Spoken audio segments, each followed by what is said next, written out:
துஷ்யந்தன் கூறுகிறான், அரசியே, நீ பேசும் விதம் தெளிவாக உள்ளது. அழகிய பெண்ணே, நீ என் மனைவியாக இரு. உனக்கு என்ன செய்ய வேண்டும் என்று சொல்.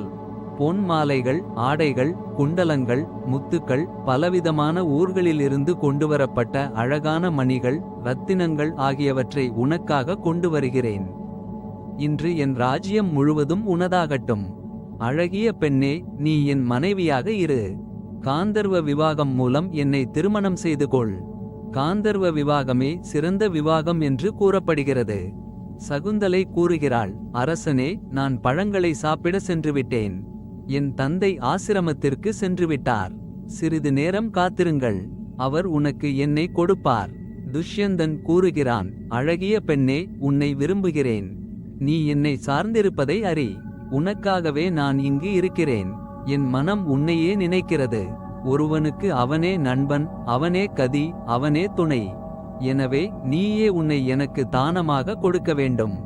சுருக்கமாக 8 வகையான திருமணங்கள் உள்ளன.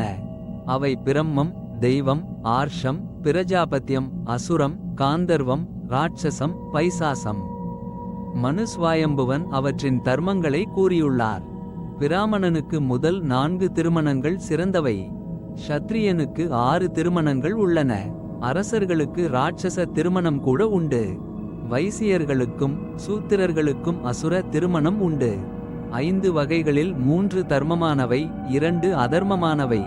பைசாசம், அசுரம் ஆகிய திருமணங்களை எப்பொழுதும் செய்யக்கூடாது.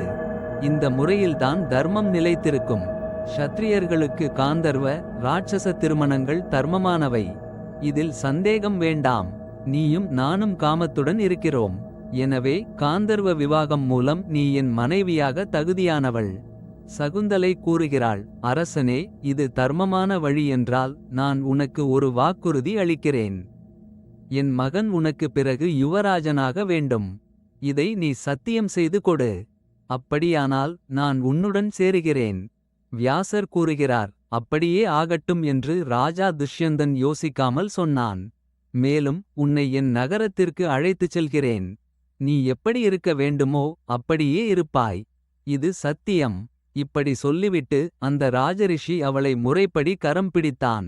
அவளுடன் வாழ்ந்தான். அவளை நம்ப வைத்து, சீக்கிரமே உனக்காக ஒரு பெரிய படையை அனுப்புகிறேன். அந்த படையுடன் உன்னை என் வீட்டிற்கு அழைத்து வருகிறேன் என்று திரும்ப திரும்ப சொன்னான். ஜனமேஜயா இப்படி அவளிடம் வாக்கு கொடுத்துவிட்டு காஷ்யபரை பற்றி மனதில் நினைத்து கொண்டே தன் நகரத்திற்கு சென்றான். தபசால் உயர்ந்த பகவான் என்ன செய்வாரோ என்று நினைத்து கொண்டே தன் நகரத்திற்குள் நுழைந்தான். சிறிது நேரம் கழித்து கண்வர் ஆசிரமத்திற்கு வந்தார். சகுந்தலை அவரை வரவேற்க வரவில்லை.